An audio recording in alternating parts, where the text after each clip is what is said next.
Hey everybody, Haspataz here. I hope you're all doing well and enjoying your time in Azeroth. I know I am. Now, I am a type of person that gets bored easily. If I'm doing the same thing over and over or playing the same class for too long, I get bored. Now, if I get bored, I slowly start to lose that fun feeling. So in WoW, I usually end up having multiple alts. Currently, I play on the Fresh Anniversary realms, and I have four alts while I'm about to create a fifth, a Paladin. Three of my alts are level 60s and are actively raiding. One of my alts that I just finished leveling is a Holy Priest that I have leveled from 0 to 60 strictly in Holy Spec. Sounds pretty boring and rough, huh? Well, actually, no. It was quick, fun, and easy. I also got to have the best gear throughout the whole process. So today I decided I will share my leveling experience and put it in a form of a guide, a dungeon leveling guide, if you will.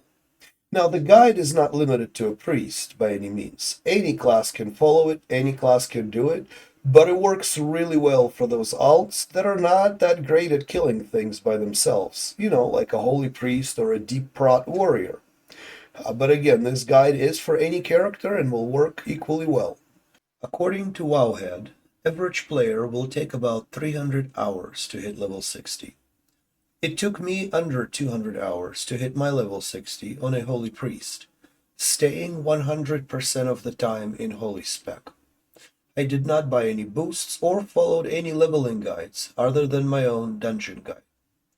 The pros of this guide is that it's fairly simple. It doesn't require much traveling at all, doesn't require any specific leveling path, absolutely anyone can do it, and you're always wearing BIS, your best in slot gear, for your level as you're leveling.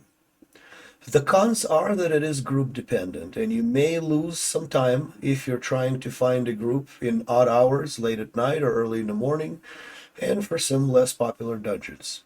Oh, anyway, let's begin. The earliest dungeon you can start is level 13 for the Horde and level 17 for the Alliance. So you would need to level on your own until then. Any starting zone is perfect for that. As a Horde, your first dungeon is inside the city of Orgrimmar, called the Ragefire Chasm or RFC.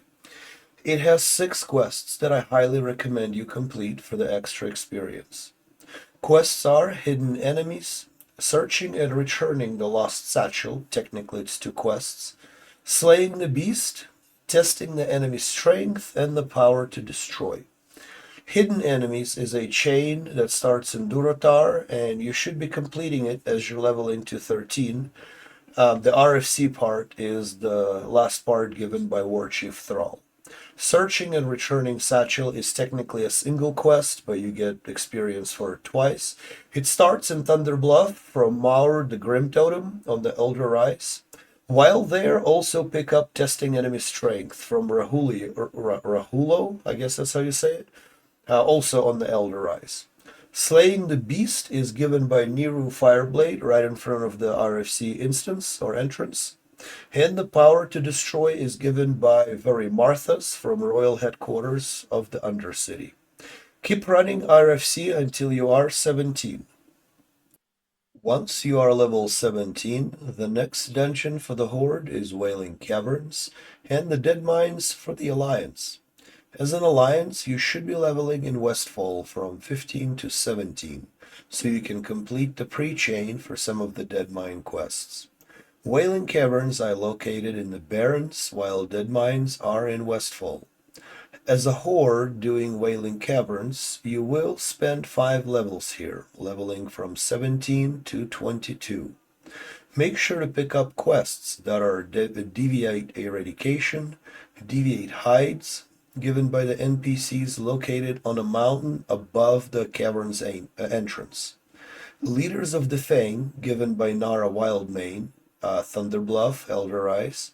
Serpent Bloom, given by Undead in the Thunderbluff Cave.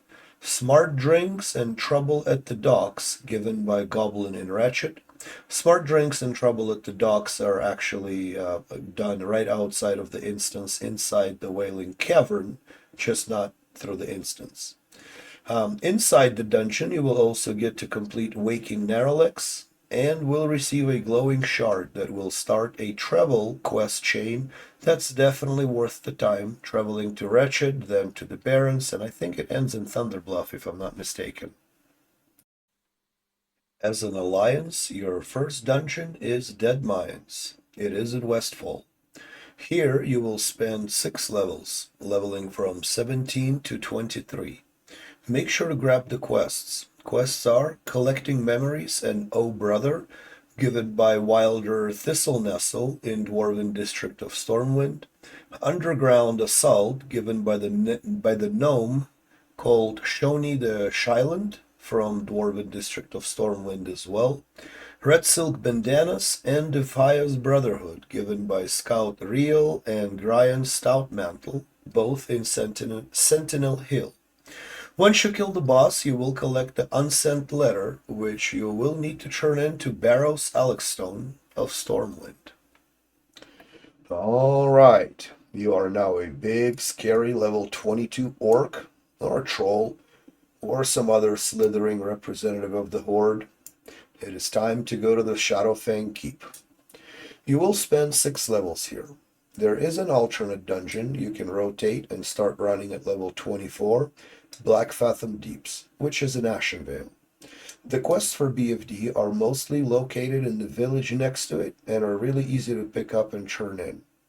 I recommend mix and match the two, and at least run BFD twice to complete all of its quests. SFK is located in Silverpine Forest and only has 3 quests. Quests are Aragol Must Die, Deathstalkers and Shadowfang, both picked up from Sepulture, and the last quest, Book of Ur, from Apothecarium of the Undercity. Black Fathom Deeps is, like I said, is in Ashenvale. Quests you can complete here are Black Fathom Villainy and the Heart of the Void, picked up from Bashana Rune Totem in Elder Rise of Thunderbluff. Trouble in the Deeps, given by Jinu Sankreya in Sunrock Retreat of the Stone Talon Mountains. Allegiance to the Old Gods starts with finding a damp note inside the dungeon. Amongst the Ruins, Baron Aquetus, the Essence of Akunai, all picked up and returned to the village near the BFD. As you can see, while SFK is conveniently located near the Undercity, it only has 3 quests. And BFD, while some ways away, it has the most of the quests. Mix and match the two until you are level 28. As a Knight of the Noble Alliance, you will redundantly run stockades over and over and over until level 28. The good part about it is you don't have to step a foot outside of the Stormwind. Now you can also run BFD or the Shadowfang Keep, but the run from Aberdeen or Astanar and the lesser amount of quests for the Alliance than the Horde side does not make it worth a while, in my opinion. Stockades have the following quests. Crime and Punishment, picked up from Councilman Mistype in Darkshire. Quell the Uprising and the Stockade Riots from Warden Fellwater next to the instance. Color of Blood from Nikova Raskol. She walks the old town of Stormwind. Man, what a heartbreaking story her quest is. The Fury runs deep, given by Motley Garmison of Don Modder. He is located near the bridge between Wetlands and Arathi Highlands. He is on the Wetlands side. And the last quest, What Comes Around, provided by Guard Burton of Lakeshire. This is probably the worst part of leveling an Alliance character due to its redundancy and lack of interior design of the Stockades dungeon. Well, I mean, it is a prison after all, right? Not supposed to be pretty. The next part, we're going to explore Namarigan and Razorfang Kraul. Horde will stay in the Barrens where RFK is located, while Alliance will hang around the Iron Forge, where Namarigan is. You will level here from 28 to 33 for 5 levels. As a Horde, you will want to grab quests such as Vengeful Fate from Old Stone Spire near the lift in Thunderbluff, An unholy alliance from very Marthas in the royal quarters of the Undercity. Going Guano from Master Apothecary Farinel in Apothecarium of the Undercity. Blue leaf tubers from Goblin and Ratchet. And you will get to escort a goblin from inside the dungeon while doing Willickstein Porter. As an alliance, your quests will be a fine mess, an escort from within the dungeon, turned into the booty bay. Man, I'm gonna have problem pronouncing all these quests. The Sparklematic 5200. It is turned in inside the dungeon in the save zone. You will need to find a grime-encrusted object that drops from random mobs. Now, you can repeat this quest as many times as you would like or as many times as you have the objects, but it will only yield experience once. Grime-encrusted ring, a drop from random mobs inside the dungeon turned into gnome in Ironforge. It actually turns into a quick chain, all done in the Ironforge. Gyrodrillmatic excavators. Jeez. Dwarf District of Stormwind. There's a gnome that will give you that quest. Save the Tech Bot's Brain, Essential Artifacts, Data Rescue, and the Grand Betrayal. All four from the Gnomish area in the Ironforge. And Nogain. Nogain is a two-quest chain picked up from the village right outside of the gates of Ironforge, and it's turned in at the same place. Now, I don't know what people say, but Namarigan is my favorite dungeon. I think it has the best design, art, storyline, and the feel to it. All right. Now, both of our characters should be level 33.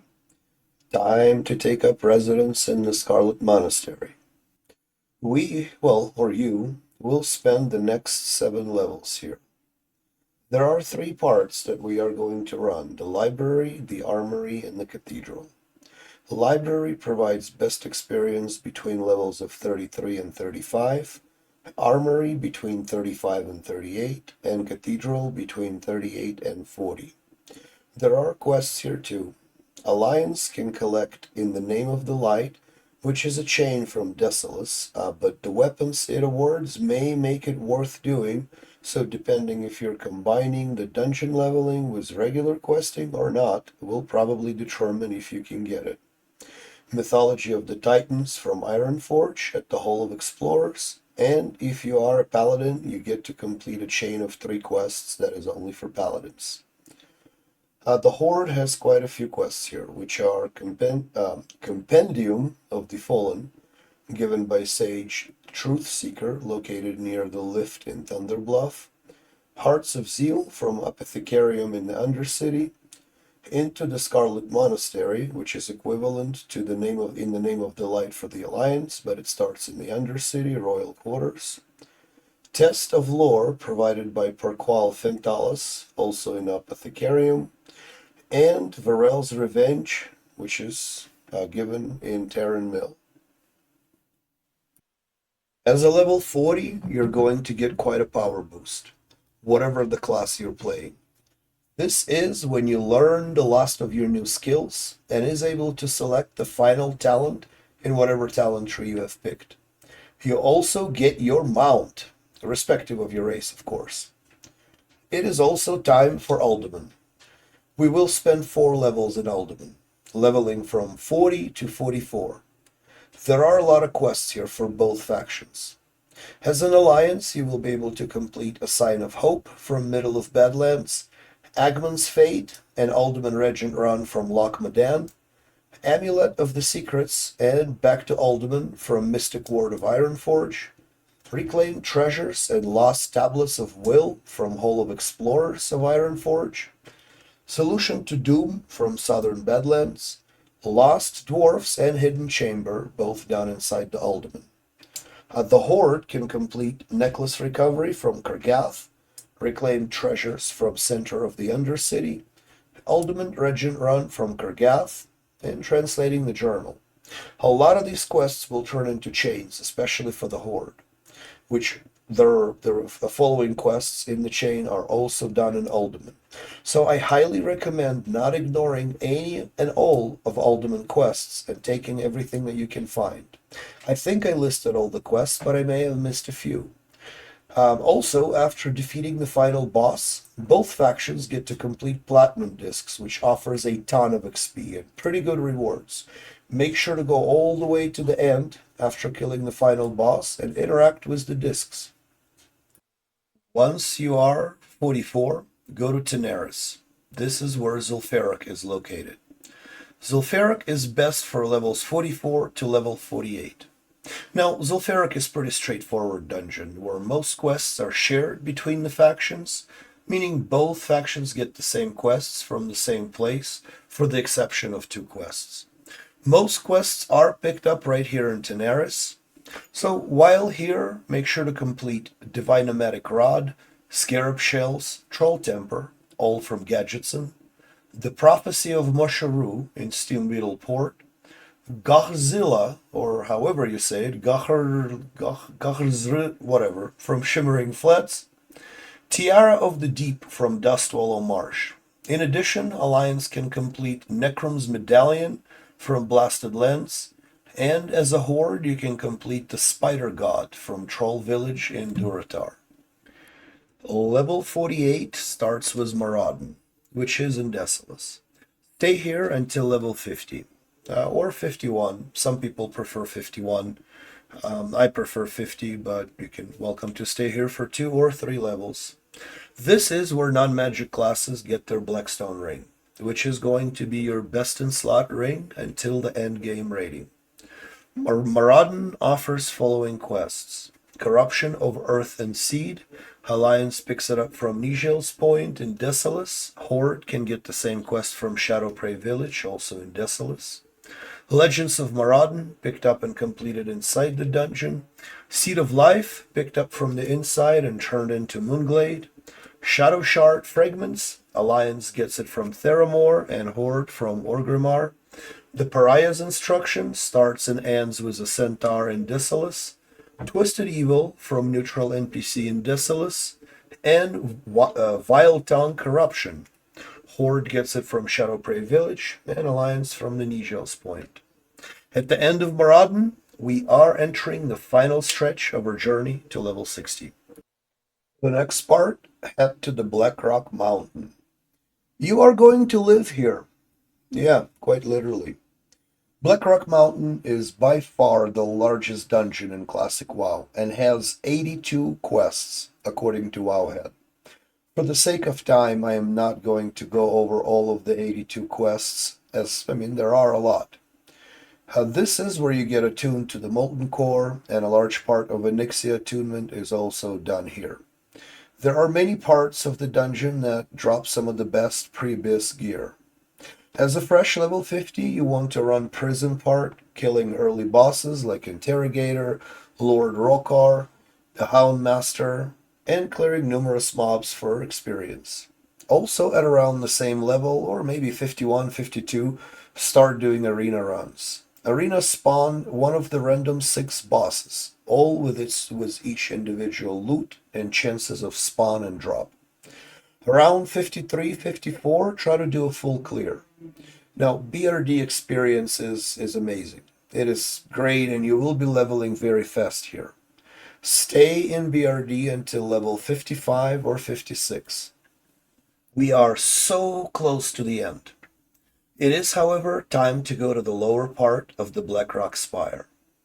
This dungeon also has a vast amount of quests, a total of 44, most of which are chains that lead here from other dungeons or from questing outside of dungeons. So I'm not going to go over them, as most of them are somewhat irrelevant, I guess, or you're already on them by this time. Now I also know you're pretty tired of hearing my raspy voice by this part of the video, so I will hurry it up. Anyway, here, kill things until level 57 or 58. Always ask group mates at the start of every run to share any and all quests they may have. Once 57 or 58, it's the undead time. There are two endgame dungeons that offer your pre-biz gear, including your Tier 0 set, Stratholme and Scholomance. Now, your Tier 0 set also drops in lower and upper Blackrock Spire, which you should have ran lower part several times. Upper Blackrock Spire, since it's a 10-man raid, offers very little experience. Feel free to run it after you hit level 60. Now, as far as Scholomance and Stratholme, you will likely run them also way past after hitting level 60. So do that before you hit 60, so you kill two birds with one stone. You get gear, you get experience at the same time. Well, that is pretty much it. Good luck. I'm going to level my tank paladin using the same path I just went over as soon as my hunter is level 60. I think I can hit 60 with the paladin in about 175 hours. What do you think? Please give me feedback in the comments. I value and appreciate feedback, positive or negative. Here I have included a quick recap of the dungeons and levels. Lastly, please like and subscribe to my video. Help me out. I am a new creator with a young channel, and I'm working tirelessly to get content out and hit monetization with YouTube. It's free to you, but means so much for me. Thank you all, and see you in Azeroth. Yeah, better not see you on a horde side.